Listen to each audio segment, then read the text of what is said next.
Dine ड्रामे की next episode बहुत ही ज्यादा इंटरेस्टिंग होने वाली है। जवार शाह को जब अपनी बहनों की सच्चाई पता चलती है तो गुस्सा तो उसे बहुत आता है। वैसे भी वो सोचता है कि अगर शबाब को कुछ हो जाता तो वो भला कैसे जिंदा रहता, क्योंकि शबाब के बगैर तो जवार शाह जिंदगी का सोच भी नहीं सकता। बहरहाल अब चूंकि खानदानी इज्जत का भी मामला है तो जवार शाह अपनी बहनों को कम से कम पुलिस के हवाले तो नहीं कर सकता। हाँ, इस घर से निकाल जरूर सकता है। तभी वो जकिया से कहता है कि अपने शौहर और बेटे को लो और मेरी नजरों से हमेशा के लिए दूर हो जाओ और शुक्र अदा करो कि मैंने ये मामला पुलिस तक पहुंचने नहीं दिया। बहरहाल मैं दोबारा अपनी जिंदगी में तुम्हारी शक्ल देखना नहीं चाहता। वहीं मीशा से कहता है कि अपने मोबाइल से ये वीडियो डिलीट कर दो, क्योंकि मैं नहीं चाहता कि इस वीडियो पर किसी और की नजर पड़े। और एक बात कान खोल के सब सुन लें कि शबाब को इस मामले का बिल्कुल पता नहीं चलना चाहिए। अब मीशा जवार शाह की खातिर वीडियो तो डिलीट कर देती है, लेकिन सोचती है कि अगर शबाब को ये सब पता नहीं चलेगा तो उसे ये कैसे पता चलेगा कि मेरा उसके ऊपर इतना बड़ा एहसान है कि उसकी जान जा रही थी और मैंने जान लेने वाले को एक्सपोज किया। दूसरी तरफ जकिया फौजिया से कहती है कि हमें जवार शाह को बता देना चाहिए था कि ये सब तो पीर साहब का दिया गया तावीज था जो हमने शबाब की चाय में मिलाया था, और ये तो हम काफी दिन से मिला रहे थे।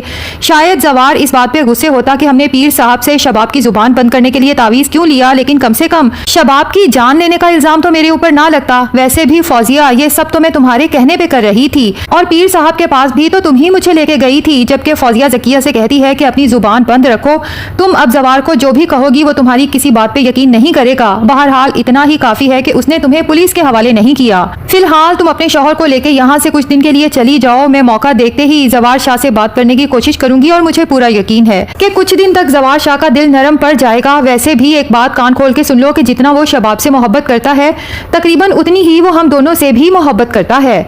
बहरहाल जब जकिया के शौहर जावेद को सारे मामले का पता चलता है तो वो जकिया से कहता है कि मेरा तो तुम्हारी अकल पे मातम करने का दिल करता है। आखिर तुम्हें दूसरों की बातों में आके शबाब की चाय में कुछ भी मिलाने की जरूरत ही क्या थी। अच्छी भली हम यहाँ पे जिंदगी गुजार रहे थे, अब मैं कहाँ तुम्हें और तुम्हारे बेटे को दर बदर लेके फिरूंगा। फौजिया तो जब जावेद की ये बात सुनती है उसे तो बहुत गुस्सा आता है, वहां से उठ के चल देती है।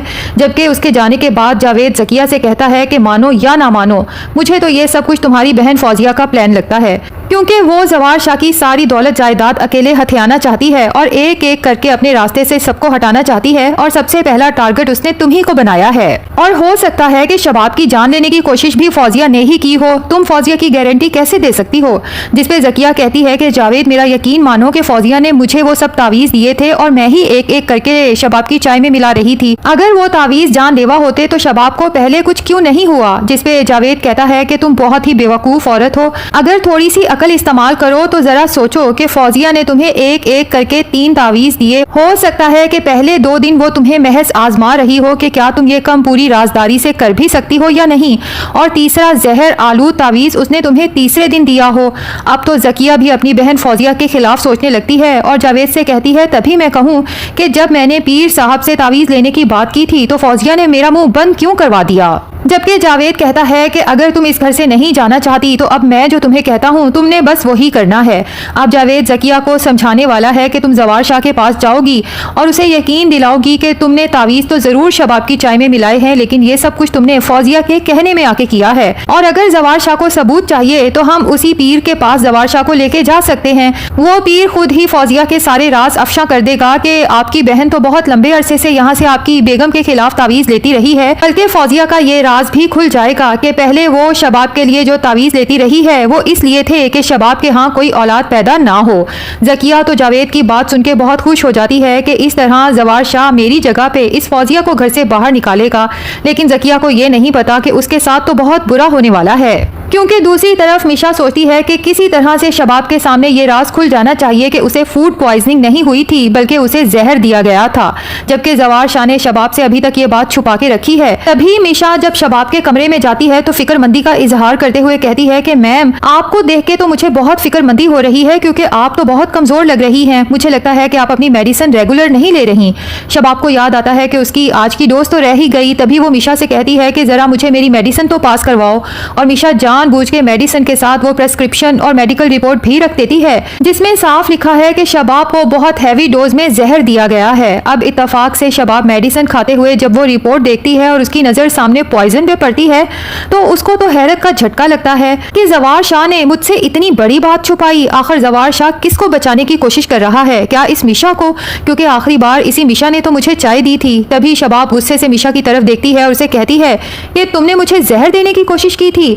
अब मिशा परेशान होकर खड़ी हो जाती है और शबाब से कहती है कि मैम, आपको जिसने जहर देने की कोशिश की थी सर को उसका पता चल चुका है, लेकिन सर उसको बचाना चाहते हैं। तभी सब घर वालों को सख्ती से मना किया है कि आपके सामने इस चीज का तस्करा ना हो। शबाब गुस्से से कहती है कि मिशा, मुझे फौरन उस शख्स का नाम चाहिए। जिसमें मिशा कहती है कि मैम, पहले आपको मुझसे वादा करना होगा कि आप जवार शाह सर को नहीं बताएंगी कि मैंने आपको ये सब बताया है। शबाब मिशा से वादा करती है तो मिशा वही वीडियो शबाब को भी दिखा देती है और साथ ही बता देती है कि आपकी जान लेने की कोशिश मैम जकिया ने की है, लेकिन चूंकि सर अपनी बहनों से बहुत प्यार करते हैं तभी उन सबको बचाने के लिए आपसे ये सारा मामला पोशीदा रखा गया है। वैसे हैरत की बात है मैम, जब मैं पहले दिन यहाँ आई थी मुझे ये लगा था जैसे सर सबसे ज्यादा प्यार आपसे करते हैं, लेकिन अब मुझे एहसास हुआ है कि आपसे भी ज्यादा अहम सर के लिए उनकी बहनें हैं। मीशा का ये कहना है कि शबाब के तन बदन में तो जैसे गुस्से की आग भड़कने लगती है। उसी वक्त पुलिस स्टेशन कॉल करती है और जकिया को अरेस्ट करने के लिए फौरन घर आने का कहती है। जैसे ही पुलिस घर पहुंचती है जकिया के तो पांव तले से जैसे जमीन ही सिरक जाती है। बहुत दुहाइयां देती है लेकिन शबाब को किसी पे तरस नहीं आता और पुलिस जकिया को अरेस्ट करके बिलाखिर लॉकअप में बंद कर देती है।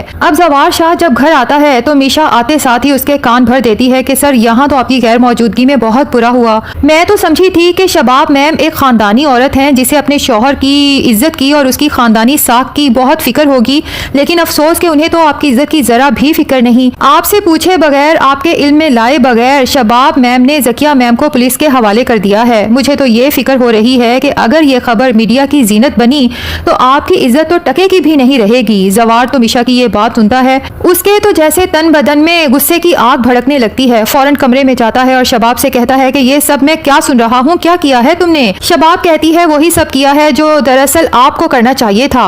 जिसपे जवार कहता है कि तुम्हें शर्म नहीं आती, जकिया मेरी बहन है। और शबाब कहती है कि आपको अपनी बहन क्या मुझसे ज्यादा अजीज है?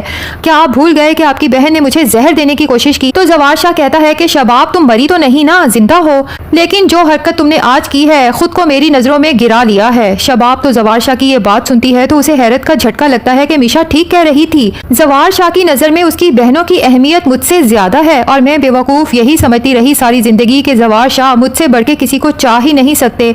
अब जवार शाह और शबाब दोनों के दिलों में दरार आ चुकी है एक दूसरे के खिलाफ, और यही तो मिशा चाहती थी क्योंकि मिशा तो फैसला कर चुकी है कि इस रिश्ते को खत्म करवा के ही रहेगी। तो नाजरीन, क्या लगता है, क्या जकिया लॉकअप से बाहर आ जाएगी या नहीं? कमेंट सेक्शन में जरूर बताएं। वीडियो पसंद आई है तो लाइक और चैनल को सब्सक्राइब भी जरूर कर दें।